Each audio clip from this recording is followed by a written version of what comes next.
Hi, my name is Matt Zagorak. I am the scriptwriter for the Mighty Quest for Epic Loot. Mighty Quest is a new online game being made here in the Ubisoft Montreal studio, and we're on the Mighty Quest production floor today to give you a little bit of a tour and meet some of the people that make the game. So the first person that we're going to talk to is the game director, Arnaud Jamin. And let's go hear from Arnaud.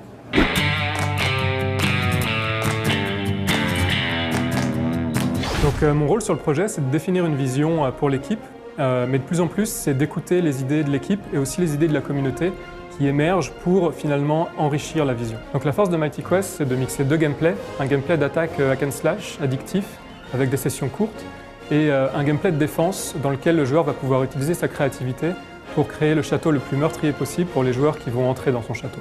The thing about video games, they actually can be pretty complicated to make. So that's why we're really lucky that we have really talented production people like my man Julien Champagne, who's going to talk to us a little bit now about some of the planning and organization that goes into making a game like the Mighty Quest for Epic Loot.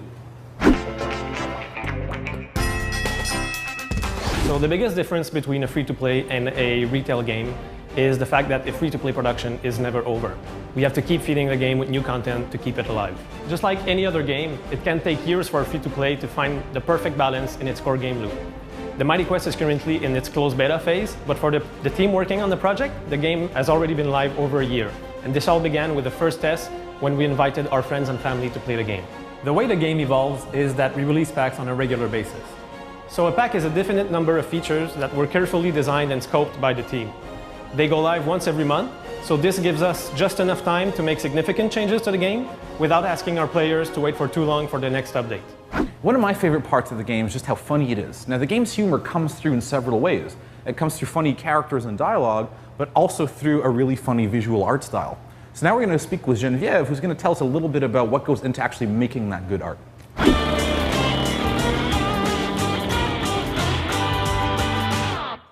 So the game went through a few iterations. It used to be much more dark fantasy. Now it's got a much more offbeat humor.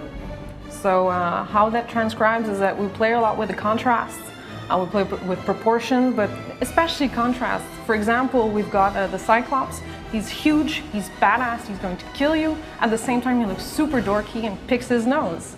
So that makes you love the characters. Right now we've got 3 themes, but we're really hard at work at making new themes with different looks. So if you want to have a gothic theme, you can have it.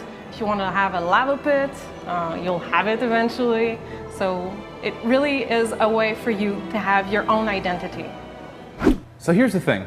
Mighty Quest is a free-to-play online game, but you got to keep the lights on in the studio as well as food on our table. So we're lucky to have really talented people like Maureen, who's going to talk to us in just a second, but all of the careful thought and consideration that goes into the game's monetization.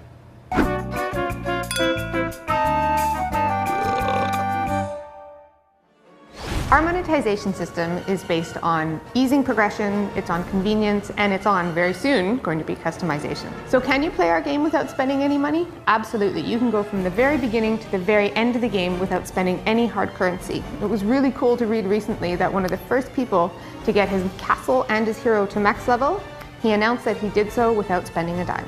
And what have we got for the most dedicated fans of Mighty Quest? Well, we have the 00 program. This is the original Opulencium program. It gets you early access to the beta, it gets you early access to the mage, which is our newest hero, and I have to tell you, he's very cool and fun to play. And you also get exclusive early access to some really unique and cool monsters. Now we've really gone and saved the best for last. This last person is definitely the most talented, handsome, interesting, and funny person in the whole team. And it's going to be a real treat for you to hear him talk, I think. Yeah, it's going to be great. Well, I take my influences in my writing on Mighty Quest from all over the place. I'm a big fan of film, of books, of other video games, obviously, but there are some TV shows in particular that are a huge influence on the writing that I do, and it's TV shows that combine fantasy with crazy situations and clever dialogue. One interesting thing about the character archetypes and their personality is that all of the characters in the game, all the main heroes, are all based on modern-day archetypes. So in the case of the knight Sir Painhammer, well, when I was writing the character, I thought I like to think of him as an NFL quarterback, sort of like this razzle-dazzle kind of football player.